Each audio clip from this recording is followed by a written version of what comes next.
Dutch had it all figured out, just not himself.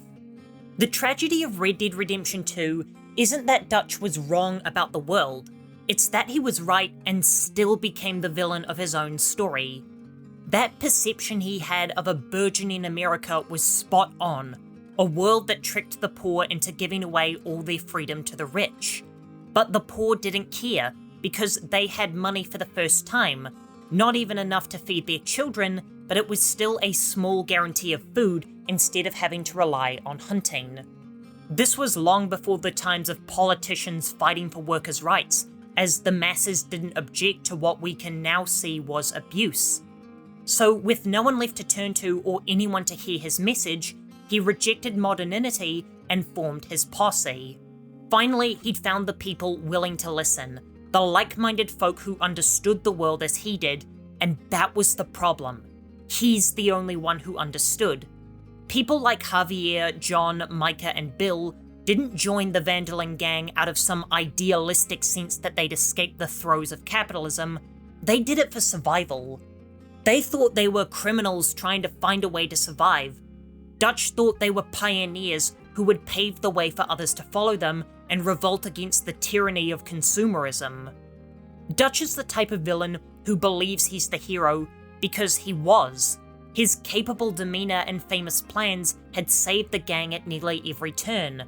But that heroism went to his head. He believed in his own legend just as much as everyone else believed in him. And the first person who figured out that Dutch lost his mind was Micah, who twisted and manipulated the fantasy Dutch was starting to believe and turned it into a nightmare. Micah built up Dutch to a pinnacle where he started to believe he was divine, to the point he tries to become the literal white savior of the Native Americans. This is him literally playing the hero. He's legitimately so far gone that he believes himself to be Spartacus and will help the lower class rebel against the rich. But what was it that spurred on this delusion? If we're going to point to any one moment, then it's Hosea's death during the bank job. However, even before the game's opening, he's killed an innocent woman in Blackwater, and that's why the gang has retreated into Amberino. What Dutch is going through is a crisis of ideals. He's a man who built himself on principles. He has his own views on freedom and morality.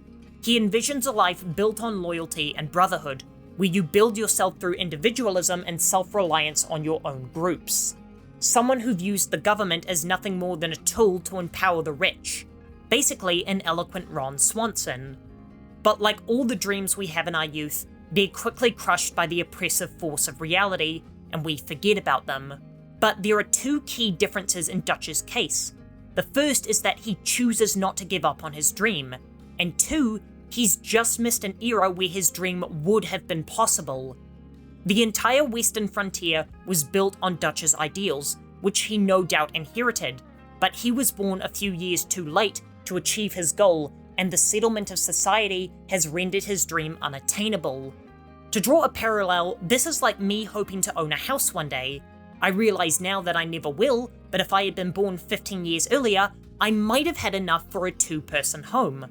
But where I've accepted the fact that it's either apartments or roommates for me, Dutch has refused to let his fantasy die and cling onto it. And it makes sense that he would. He comes from the era just before what we all know, where money dictates your ability to live and survivalism isn't realistic anymore.